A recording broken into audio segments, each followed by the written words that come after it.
This episode is brought to you by Allstate. Some people just know they could save hundreds on car insurance by checking Allstate first. Like to check the date of the big game first before you accidentally buy tickets on your 20th wedding anniversary and have to spend the next 20 years of your marriage making up for it. Yeah, checking first is smart. So check Allstate first for a quote that could save you hundreds. You're in good hands with Allstate. Savings vary. Terms apply. Allstate Fire and Casualty Insurance Company and Affiliates. Northbrook, Illinois. You know what's smart? Enjoying a fresh gourmet meal at home that you didn't have to cook. Meet Factor, your loophole in the laws of mealtime. Chef-crafted meals delivered with a tap, ready in just 2 minutes. You know what's even smarter? Treating yourself without cheating your goals. Factor is dietitian approved, chef prepared, and you plated. Pretty smart, huh? Refresh your routine and eat smart with Factor. Learn more at factormeals.com. If you're a facilities manager at a university, you know students rely on the cafeteria for breakfast, lunch, dinner, and the occasional late-night snack. So when a dishwasher breaks down and dirty plates pile up, the mess hall can turn messy in the blink of an eye. Enter Grainger. With over 1 million industrial-grade products and fast delivery, the product you need now is never far away. So you can turn that dishwasher back into a lean, clean washing machine. Call, click Grainger.com, or just stop by. Grainger, for the ones who get it done. Thanks for choosing this free Anfield Index podcast. If you'd prefer to listen to this or any of our other shows without adverts, then now's the time to check out Anfield Index Pro. With AI Pro, you can supercharge your entire listening experience. You'll not only get all of our podcasts without the ads, but you'll have them far faster with our Quick Publish feature available exclusively for subscribers. AI Pro also puts you in the heart of our sound studio, with an option to listen to many of our shows live and interact with the podcasters in real time as the shows are recording. Upgrading couldn't be easier. AI Pro is available on all popular podcast platforms. Just head on over to AnfieldIndexPro.com and get started today. Hello and welcome to the Daily Red, your lunchtime catch-up on all things Liverpool FC and your daily reminder that despite the fact that Arsenal fans are crying at levels that are absolutely incessant, despite the fact that I live in a house that has not had power since last Thursday night and no running water since Saturday. Basically, I live in 1800s Ireland, or if you're from Leitrim or Roscommon, it's basically, 2001, 2002 type of era. But regardless of all of that, and despite the fact that I have had to relocate, me, a proud Meath man, has had to relocate to Westmeath for the day and probably the week. Passports, visas, you don't know what I've been through. Despite all that, the Reds are top of the league, and it's a marvellous thing. 6 points clear with a game in hand and a very, very sizable goal difference, which not enough people are talking about. That goal difference basically puts us 7 points clear. With a game in hand, it's 9 plus the goal difference, which is basically 10. And that's massive. And not enough people are pointing that out. Tonight, we take on PSV Eindhoven in the Champions League. A Champions League, which, by the way, the Reds are top of the league. Top of the league, 7 wins from 7. Now, there is no discernible difference between finishing first and finishing second, but it would be nice to finish first. There's no real meaning to winning all 8 games, but it would be nice to win all 8 games and set down a marker for history. Nobody's going to be able to beat that in this format. Nobody will be able to beat 8 wins from 8. Now, at some point, they'll up it to 9 or 10 or 12 or, 20 because UEFA and money equals, more games for everybody. Well, in this format, nobody's ever going to be able to top it if we win 8 from 8. Now, what we know ahead of tonight is that there's going to be 9 key players left out of the squad. Now, Joe Gomez is obviously out injured. He's back in training, but still not ready to play, so he's not travelling. We know that Jota is out injured. We know that Curtis Jones is out injured. And now we know that Alisson Becker Virgil van Dijk, Ibu Kanate, Trent Alexander-Arnold, Ryan Gravenberch, Alexis McAllister, Dominic Szoboszlai, Mo Salah, and Luis Diaz have all been left out. So what that almost certainly means is Queven Kelleher in goal, Connor Bradley at right back, one of the two left backs. I mean, at this point, it doesn't really matter. And I'm guessing Endo next to Joao Quansah at centre-back. I'm guessing that's what we go with. Then in midfield, you're probably looking at Tyler Morton and James McConnell, with Harvey Elliott as the 10. And then in attack, Federico Chiesa should start. I guess Darwin starts. I can't imagine a world in which he doesn't. And Cody Gakpo will start. And I would bet if this game wasn't against PSV Eindhoven, in Eindhoven, Cody Gakpo wouldn't have been with the squad either. But given this is his chance to go back to the club he made his name at, I assume that's why he's involved. That's a pretty decent team. The midfield is weak.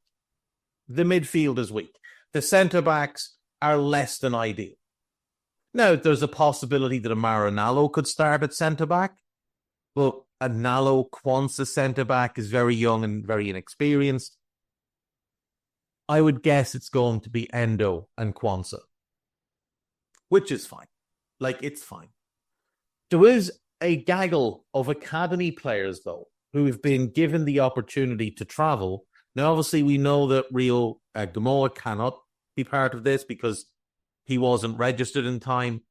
So he's not going to be with the group. But there's some real talent that has travelled. Amaro Nallo has travelled and may well play. I would imagine he might get time off the bench. He is a huge talent, and I'm a big fan. He looks like a potential Rolls Royce of a centre-back. Jayden Danns, we know all about him. The kid is a natural-born number 9. He is a goal scorer first and foremost. He's got great instincts, great movement, and he's got all the confidence in the world. Trainioni, from what we've all seen, this kid looks like a star in the making. Now, of course, he is very young. You don't want to project out too far, but it's great to see him getting the involvements that he's had.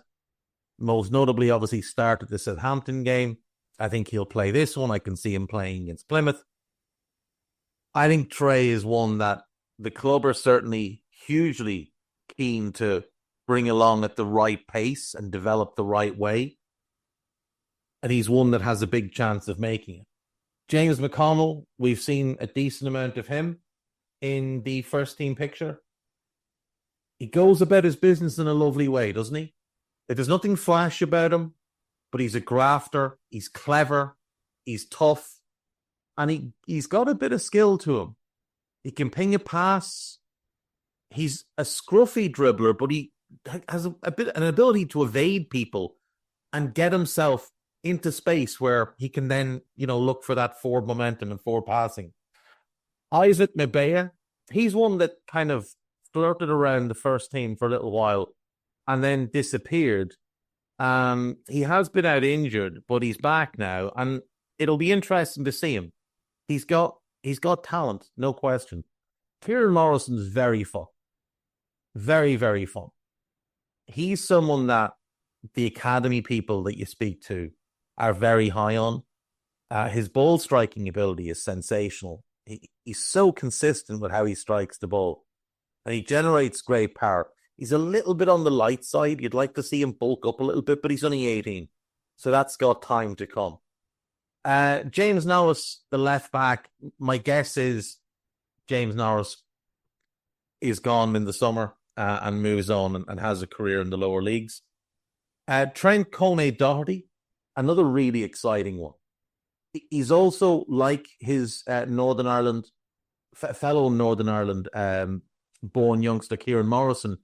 He's also a little bit lightweight. He's quite small, but he's very, very quick.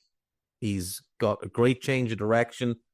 He's got a little bit of Raheem in his game. Like he looks a little bit like Raheem size-wise. He moves like Raheem a little bit. He's a bit quicker than Raheem. if he has half the career Raheem has, he's going to have a great career. But yeah, he's an exciting one. Looking forward to seeing him. And then obviously Harvey Davies is in the squad too. He'll be the third choice goalkeeper, with Kelleher likely starting in Yaros as the one on the bench. And then obviously there's the more established young players in the squad. Jarrell Quansah, Connor Bradley, Weaving Kelleher, and then Yaros and Morton too. So it is a ton of academy youngsters. It's really good to see that Liverpool are giving these opportunities to these young players. And like, it's not sink or swim. It's not like they're been thrown in without any kind of life jacket, but it's an opportunity to see where they are. Are some of these players at a level where potentially next season they can become contributors for us?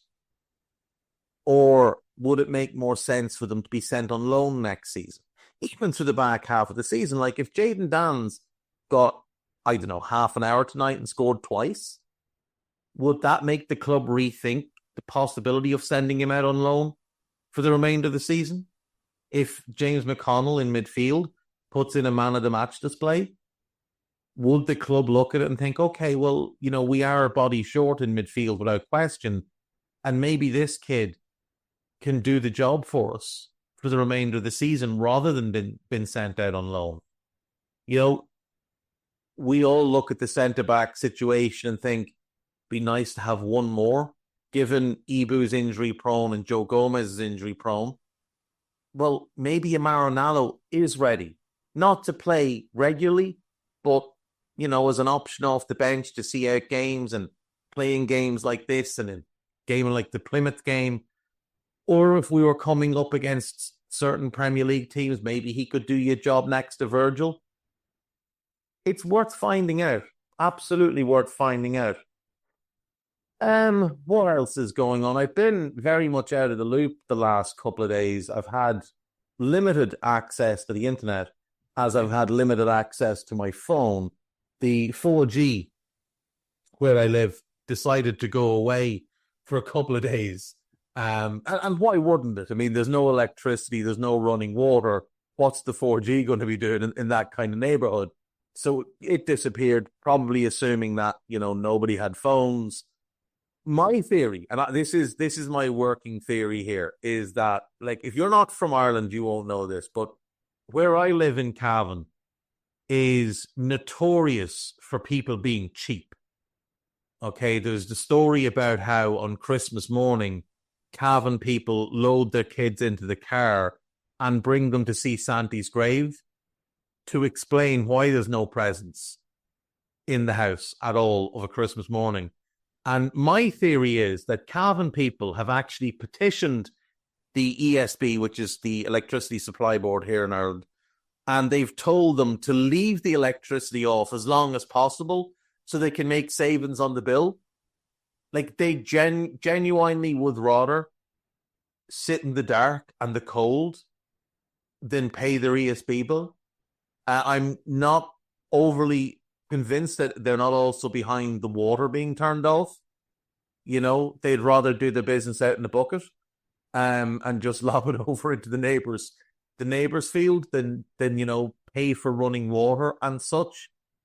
Yeah, they're a queer bunch, a rare bunch is what they are up here. But, you know, they're a bit like FSG, really, aren't they? I mean, FSG can clearly see that we need a left back. We need another body in midfield. We need that defensive midfielder. Despite nonsense I heard recently, there's no top midfielder in Europe that would look at our midfield and think, oh, I'm not getting a game there.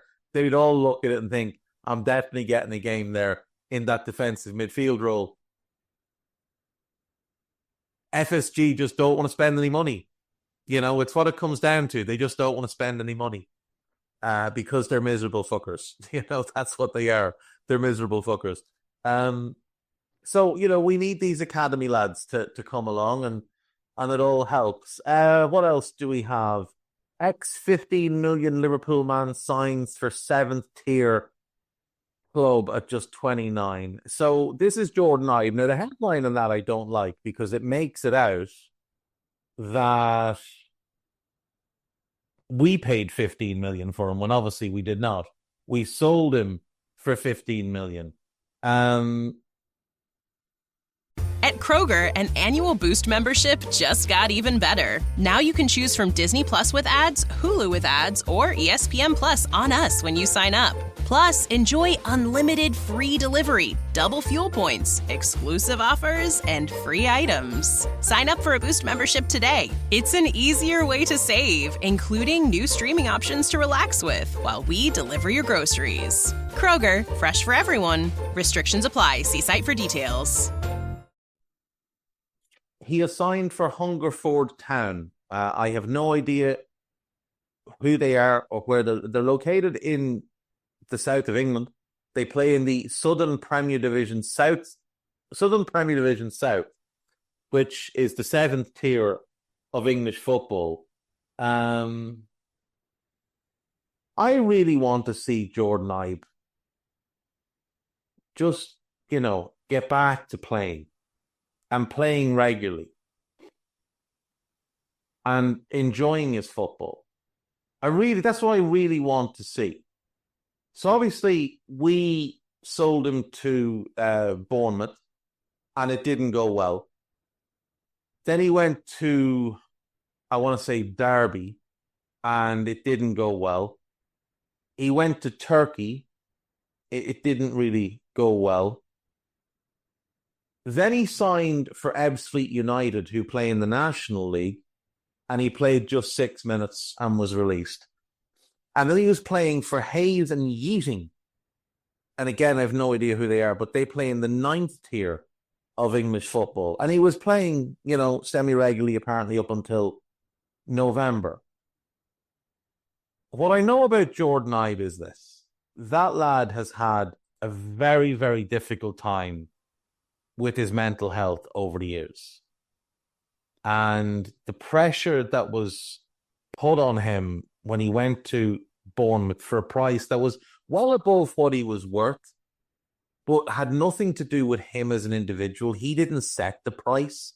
He didn't ask for that fee. He didn't decide to pay that fee. But for a club like Bournemouth at that time in 2016 to pay that kind of money, it came with huge expectations for him. And he struggled to cope with it. And there's no question that this is something that has spoiled this guy's career. When Jordan Ibe broke into the Liverpool team, he really did look a big-time talent. He was quick, he was powerful. He looked like a fellow who could play in a bunch of different positions for us. He looked like someone that potentially could stay a long time at Liverpool as a squad player, not necessarily as a starter, but as a squad player. But obviously, the decision was made to cash in and take that sizable fee. And he's just never looked right since. And he's spoken about having had some incidents that he regrets, such as, he was drink driving one night and he crashed his car and fled the scene and things like that. And it's just because he's one of ours. And I know we bought him from Wickham, so he's not like a Scouse kid that came through the academy for years. But he is a young lad that was at our club. You do always keep a lookout for them and you want them to do well. Even when they leave the club, you want them to do well. Except for John Flanagan. I've never wanted him to do well because of what he did off the pitch. But any of the rest of them that have come and gone, you always keep an eye out for them, see how they're doing, and hope that they're doing well. And he was no different. Jordan Ibe was no different at all. I really wanted to see him perform. And it just hasn't been the same, So he's going to play for Hungerford, and I really, really want to see him do well. And I'd love to see him back playing in the Football League because he's only 29. And he's far too good, far too talented to be playing at that level. The worst he should be playing right now is League One. The worst. but he's got a long way to go to get back to that. Michael Oliver is to referee the Merseyside derby. Michael Oliver obviously came in for some criticism from morons over the weekend, and then vile threats to both him and his family from scumbag Arsenal fans over a red card that he gave at the weekend. Now, personally, I watched it and I thought, that's a red card. You know, I watched the video of it and I thought, that's a red card. He catches the guy on the calf and then down onto the ankle. It's a bad tackle. It's late. He's got no chance of getting the ball. I didn't see an issue with it. But of course, I don't walk around with multiple bottles to catch the tears that flow from my face all day long, because obviously I'm not an Arsenal fan. But Arsenal fans, if you can, just, hold on to them for a minute, because the post is still a bit odd, so I can't receive those bottles right now to sell on my Etsy shop, or indeed my Shopify shop, which is flying Arsenal fan tears on both Etsy and Spotify and Shopify, if you don't mind. Because I'm not one of those people, I just thought that's a red card. Could it have been a yellow? Yeah, maybe, but I thought it was a red. I thought it was a red. And people will say, oh, you're being biased, but I'm the same person that watched the Enciso Endo foul, admittedly, days after it took place, and thought, yeah, no, I wouldn't have given a red for that either. Because he tries to pull out of it. It's just an unfortunate collision. So it's not like I'm entirely biased towards Liverpool. I didn't think the Enciso thing was a red card. But, Michael Oliver gave the red card. And Michael Oliver is no friend of Liverpool. Let's be very clear on that. A couple of years ago, we went to the Emirates and there were 3 or 4 big decisions in that game. He got every one of them wrong, and he gave every one of them in favour of Arsenal. So he's no friend of Liverpool. But Arsenal fans want you to believe that there's a conspiracy against them. They want you to believe that they're refereed differently, and they're just not. They're just not. The latest conspiracy is that their game, I think this weekend, is to be refereed by a gentleman who is from the city of Liverpool. And this man is not allowed to referee Liverpool games. His name is Peter Banks, and he's not allowed to referee Liverpool games. But he's going to referee the Arsenal versus Manchester City game. And how is that fair? That's the question. Well, the reason Peter Banks is not allowed to referee Liverpool games is because he is an admitted supporter of Everton Football Club, and his entire family are massive Blues. So, if anything, how is it fair that he's been allowed to referee your game from our perspective? You're the only team with even the slightest chance of catching us for the title this year. And him and his whole family would prefer you to win the league than us to win the league. So how is it fair if he's refereeing your game, where a decision in your favour is a decision basically against us? How is that fair?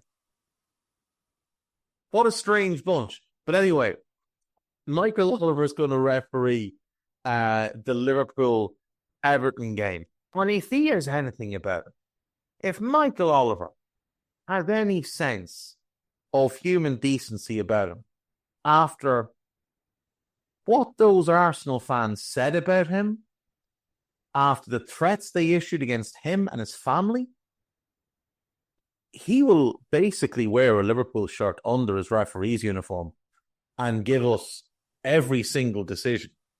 That's what he should do. That's what he should do. And then in 15 years, when he retires, when he writes his autobiography, he should make it known.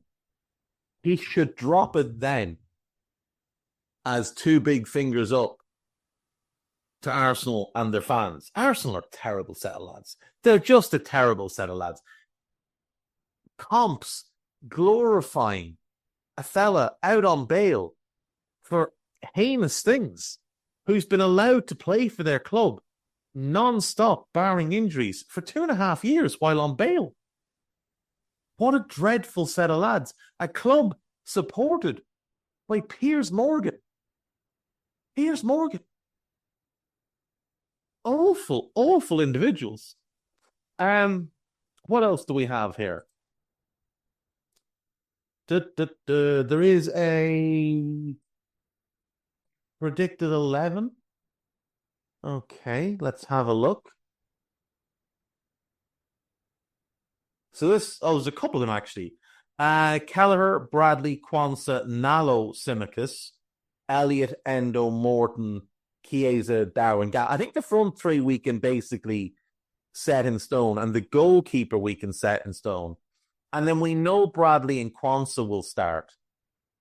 And like Harvey's going to start and Endo's going to start. But the rest, I think, is very much up in the air. This one is the one I suggested earlier with Robbo at left back, McConnell, Morton, Elliott in midfield, Endo and Kwanzaa. That's what I think it'll be.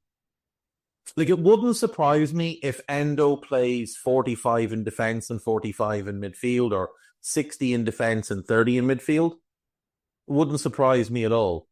But I do think he'll start in defence next to João Kwanzaa. I think they'll go Bradley, Endo as the right-sided centre-back, Kwanzaa as the left side, and then the left back, be it Robbo, be it Costas. Yeah, I think it'll be Elliott as a 10 with McConnell and Morton. I still don't understand why this is Anfield and others line our team up in 4-3-3 when we haven't played 4-3-3 all season. Like, we play a 4-2-3-1, lads. It's not complicated. It's not difficult to understand. It's not difficult to see. What else do we have here? I think that is it for This is Anfield. We'll check in with Dave O.C. Cott and see what the latest is from him. He might have something new for us. And we will not check in with Anfield Watch. We'll have a quick look at Liverpool.com and see if there's any hopes and dreams that they're selling us. And the lead story on Dave O.C. Cop is that Mo Salah has rejected Liverpool's latest contract offer. Now, it's coming from an Egyptian newspaper, and from what I've seen on Twitter, people are saying this newspaper is garbage, so not to be listened to. There is a piece about Jarrell Hatto, who was pictured at Anfield, I think, on the weekend at the Ipswich game, seemingly there as a guest of Ryan Gravenberch. Brazilian Giants in talks to sign former Liverpool man. That is a picture of the Santos Stadium. Arthur Melo, potentially going to Santos. Obviously, Neymar going back there, and they're loading up and trying to get some former very good players together. Now, Arthur Melo had a good season last year, so he should be fine. David Ornstein revealed last night, didn't reveal anything actually, just confirmed what Sam Maguire had told us weeks ago about Saudi interest in Darwin, and how that was kind of their first choice, was to bring in Darwin Al-Nazir.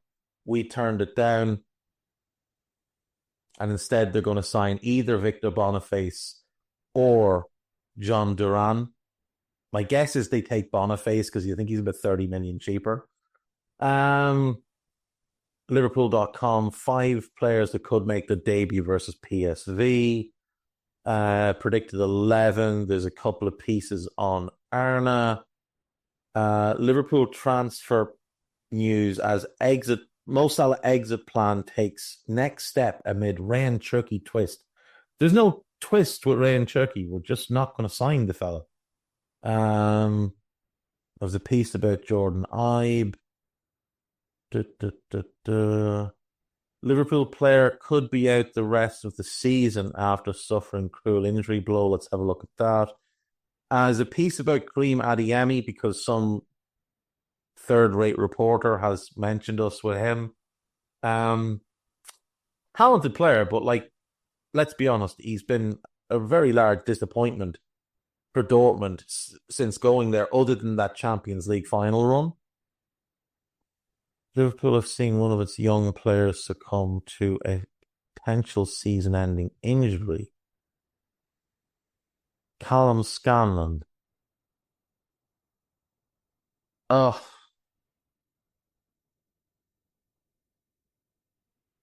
So he just missed time with an injury, came back, scored,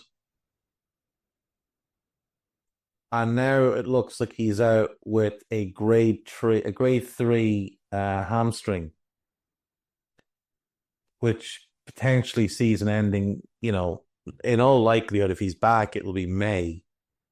That's really unfortunate. Really, really unfortunate. I do like him. I think he's got something about him.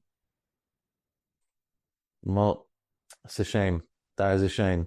Right, AnfieldIndex.com. What do you have for us today?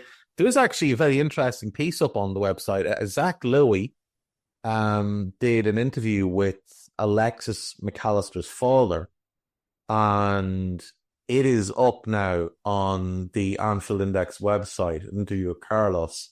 So give that a read. It's really, really good. Great interview by Zach, and great to see us get the exclusive on it. So check that one out. There's a couple of pieces, obviously, ahead of tonight's game. There is, from a podcast point of view, I think there's a scouted that got done on Monday with Guy and Carl. I think there is anyway. I'm almost certain there is. There is the press conference stuff. It's up. There is the new Under Pressure. There's yesterday's Daily Red that Guy Drinkle stepped in for. There's Monday's Daily Red that Dave Davis stepped in for. But in light of the attempted coup that was taking place, I've decided to return today and stamp my authority back on things. I will be on Raw tonight. I have no idea who's on with me because I've had no access to anything. But I know it's not going to be Trev because likewise he lives in this country that is just a backwater and has a government that... This is great. If you're not aware of this, this is fantastic stuff. So our government knew that this storm was coming, right? Because with obviously modern weather technology, you can predict these things, significantly in advance. And they knew the scale of it. They were told this is going to be one of the worst storms to hit Ireland in a long time. And as it turns out, it's the worst storm to hit Ireland since 1986. So they knew this was coming, right? They had high-level talks among all different departments that were going to be involved in the aftermath of all this. They knew all this was happening. And what did they do? They gave themselves 2 weeks holidays. Our government is currently on 2 weeks holidays while the country sits half in darkness, while old people sit in their homes, freezing, having had to throw out fridge and freezers worth of food. Like literally hundreds of thousands of euro worth of food been thrown out in every county. It's an absolute scandal. No possibility for people to be able to get anything like that back. Older people, vulnerable people left to freeze, and our government's on a 2 week holiday. Some bunch of lads. That's going to do me for today. I will see you all tomorrow. Take care of yourselves. Bye-bye. We hope you enjoyed listening to this Anfield Index show. Please be sure to subscribe to our channel so future podcasts find their way to your device automatically. There's nothing quite like fan engagement, and we'd love to know what you think of anything discussed on this show. The best way to get in touch is over on our free Discord community, where both podcasters and listeners debate the hottest LFC topics 24/7. Sign up free now at AnfieldIndex.com/Discord. You won't regret it. You can also follow us on Twitter at Anfield Index and find us on Facebook by searching for Anfield Index. Oh, and before you go, We'd love it if you could leave us a 5-star review on your favourite podcast app. It only takes a couple of seconds, and it means the world to the people who create these free shows. This